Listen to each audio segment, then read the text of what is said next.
فإن أتين بفاحشة فعليهن نصف ما على المحصنات من العذاب، ذلك لمن خشي العنة منكم، وأن تصبروا خير لكم، والله غفور رحيم. يريد الله ليبين لكم ويهديكم سنن الذين من قبلكم ويتوب عليكم، والله عليم حكيم. والله يريد أن يتوب عليكم ويريد الذين يتبعون الشهوات أن تميلوا ميلا عظيما. يريد الله أن يخفف عنكم وخلق الإنسان ضعيفا. يا أيها الذين آمنوا لا تأكلوا أموالكم بينكم بالباطل إلا أن تكون تجارة عن تراض منكم، ولا تقتلوا أنفسكم إن الله كان بكم رحيما. ومن يفعل ذلك عدوانا وظلما فسوف نصليه نارا، وكان ذلك على الله يسيرا. إن تجتنبوا كبائر ما تنهون عنه نكفر عنكم سيئاتكم وندخلكم مدخلا كريما.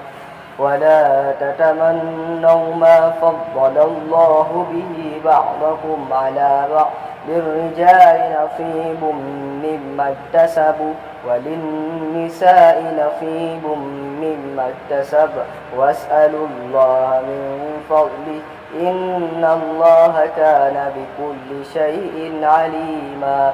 ولكل جعلنا موالي مما ترك الوالدان والأقربون والذين عقدت أيمانكم فآتوهم نصيبهم، إن الله كان على كل شيء شهيدا. الرجال قوامون على النساء بما فضل الله بعضهم على بعض وبما أنفقوا من أموالهم، فالصالحات قانتات حافظات للغيب بما حفظ الله، واللاتي تخافون نشوزهن فعظوهن واهجروهن في المضاجع واضربوهن، فإن أطعنكم فلا تبغوا عليهن سبيلا، إن الله كان عليا كبيرا. وإن خفتم شقاق بينهما فابعثوا حكما من أهله وحكما من أهلها إن يريدا إصلاحا يوفق الله بينهما، إن الله كان عليما خبيرا. واعبدوا الله ولا تشركوا به شيئا، وبالوالدين إحسانا وبذي القربى واليتامى والمساكين والجار ذي القربى والجار الجنب والصاحب بالجنب وابن السبيل وما ملكت أيمانكم، إن الله لا يحب من كان مختالا فخورا. الذين يبخلون ويأمرون الناس بالبخل ويكتمون ما آتاهم الله من فضله، وأعتدنا للكافرين عذابا مهينا.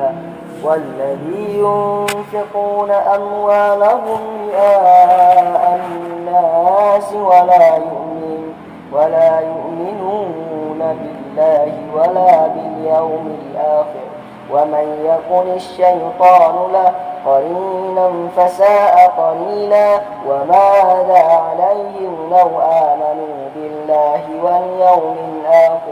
واليوم الآخر وأنفقوا مما رزقهم الله، وكان الله بهم عليما إن الله لا يظلم مثقال ذرة وإن تك حسنة يضاعفها ويؤت من لدنه أجرا عظيما فكيف إذا جئنا من كل أمة بشهيد وجئنا بك على هؤلاء شهيدا يومئذ يود الذين كفروا وعصوا الرسول لو تسوى بهم الأرض ولا يكتمون الله حديثا يا أيها الذين آمنوا لا تقربوا الصلاة وأنتم سكارى حتى تعلموا ما تقولون ولا جنبا إلا عابري سبيل حتى تغتسلوا وإن كنتم مرضى أو على سفر أو جاء أحد منكم من الغائط أو لامستم النساء فلم تجدوا ماء فتيمموا صعيدا طيبا فامسحوا بوجوهكم وأيديكم إن الله كان غفورا